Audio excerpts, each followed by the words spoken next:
столице около 4000 семей получили продуктовые социальные пакеты. Более 6000 семей в городе Бишкек получат муку.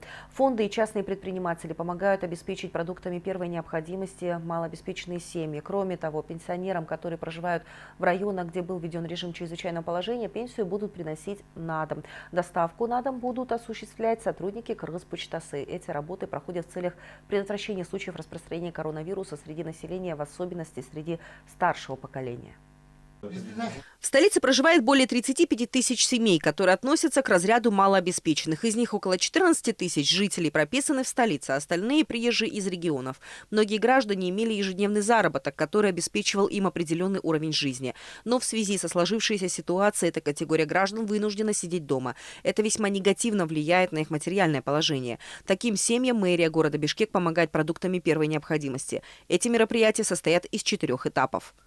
В столице обеспечение продуктами первой необходимости уязвимых слоев населения идет в 4 этапа. Первый этап. Правительство выделило 6 тысяч мешков муки для столицы. Они были разделены по 4 районам и уже розданы гражданам. Второй этап. Мэрия столицы из своего бюджета выделила средства для обеспечения продуктами 14 138 семей. Муниципалитет начнет раздавать эти продукты с 10 апреля. Помощь частных предпринимателей, бизнесмены намерены обеспечить соцпакетами около 20 тысяч жителей города Бишкек. Арабские фонды, такие как Ас-Сафа, Итар, Ас-Санабиль, Али Аюб, обеспечивают продуктами первой необходимости 15 тысяч семей.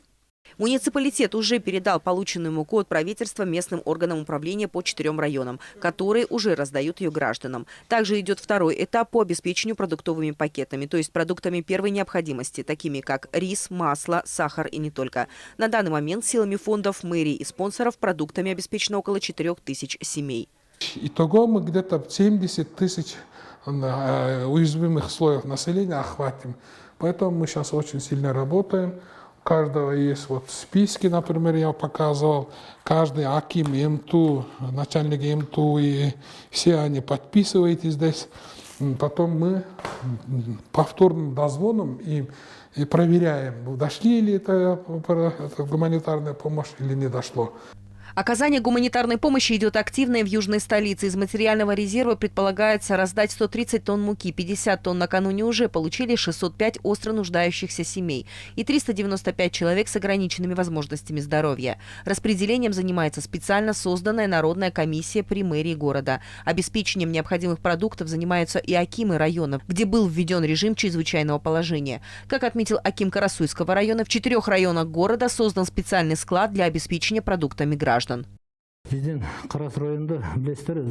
целях обеспечения продуктами жители Карасуйского района в 4 районах создали склады. Главы Аюлук-Мөту приходят к нам и берут необходимые продукты. Запасы муки имеются в достаточном количестве. Такие мероприятия проходят по всей стране. Гуманитарная помощь оказывается семьям, которые считаются уязвимыми, и пенсионерам. Отметим, что в апреле пенсии будут приносить домой. Это касается тех районов, где введен режим чрезвычайного положения. И тем гражданам, которые получали пенсию по карточке, также принесут ее домой. Доставка на дом будет осуществляться по графику выплат и силами предприятия Кыргызпочтасы. В районах, где введен режим чрезвычайного положения, это Ноқатский, Сузахский и Карасуйский районы, мы переводим пенсию именно только за апрель месяц, пенсию через почтовое отделение. То есть, кроме Бишкек и Ош мы оставили в прежнем режиме, потому что здесь, в этих городах, достаточное количество банкоматов, где пенсионеры могут выйти и обналичивать свои деньги.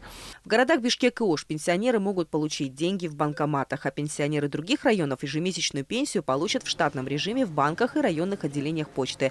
Нацбанк обратился с просьбой к АИЛ и РСК банкам пополнить банкоматы. В Кыргызпочтасы установлены посттерминалы коммерческих банков, через которые можно получить наличные деньги.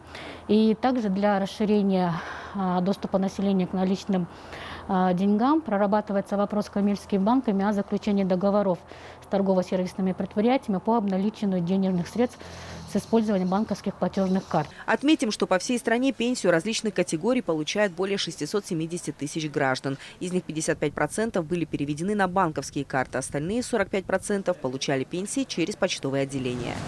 Юлия Ценко, Айсулу Асанова, Бакыт Каязов, ЛТР Бишкек.